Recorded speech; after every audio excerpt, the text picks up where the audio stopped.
আসসালামু আলাইকুম। আরেকটা ব্লগ নিয়ে আসলাম আপনাদের কাছে। আজকে আমি সারাদিন যা করলাম, যা রান্নাবান্না করলাম তা আপনাদের সাথে শেয়ার করব। সারাদিন বলতে বিকালের পর থেকে।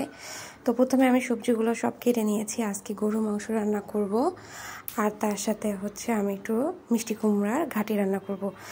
আজকে আবার আমার বাসায় একটু গেস্টও আসবে, মানার দাদা আসবে, আমার মামা শ্বশুর। তো প্রথমে লেবু শরবত করে রেখে দিচ্ছি। চিনিটাকে ভিজায় একটু বিট লবণ দিয়ে হচ্ছে এভাবে করে আমি চিনিটা ভিজায় রেখে দিই কিছুক্ষণের জন্য। তারপরে গরু মাংসটা আমি সব মশলা দিয়ে ভালো করে মাখা চাখাই। আবার আমার মামা শ্বশুর হচ্ছে গরু মাংসই খায়, দেখা যায় উনি সব মাছ টাছ খেতে চায় না, তাই গরু মাংসটাই বের করলাম। দিয়ে এর মধ্যে পানি দিয়ে সব মশলা দিয়ে ভালো করে নাড়াচাড়া করে প্রেসারে সিটি দিয়ে দিব। 3-4টা প্রেসারে সিটি দিব। আর এদিকে আমি হচ্ছে ঢাকনা দিয়ে আমি মাংসটা বসাই দিলাম। এদিকে আমি পেঁয়াজি মাখাচ্ছি। আজকে আমি পেঁয়াজ বেশি কিছু করব না ইফতারে, তো পেঁয়াজিটা ভাজে নিলাম।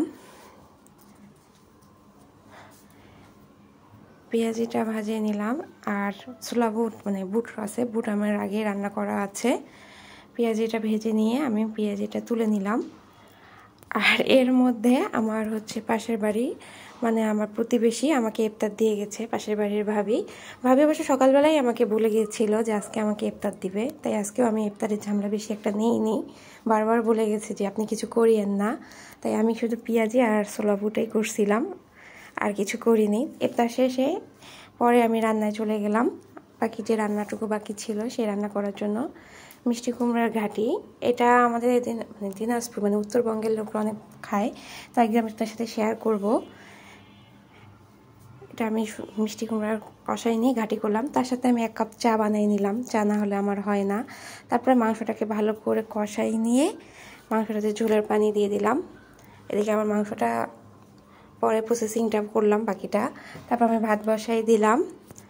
আর এদিকে দেখা যায় যে আমাদের গ্রাম থেকে বলতে গেলে আমার মানার দাদি অনেকগুলো করে দুধ পাঠায় মানার জন্য। তো সেগুলো আমি পরে একটা করে বোতল বের করে এইভাবে করে অল্প অল্প করে রাখি। দেখা যায় এইভাবে করে অল্প করে রাখি, যেটা দরকার যখন একটা করে বের করে আর মানাকে খাওয়াই। তো এটা আপনাদের সাথে একটু শেয়ার করলাম। ভালো থাকবেন, আল্লাহ হাফেজ।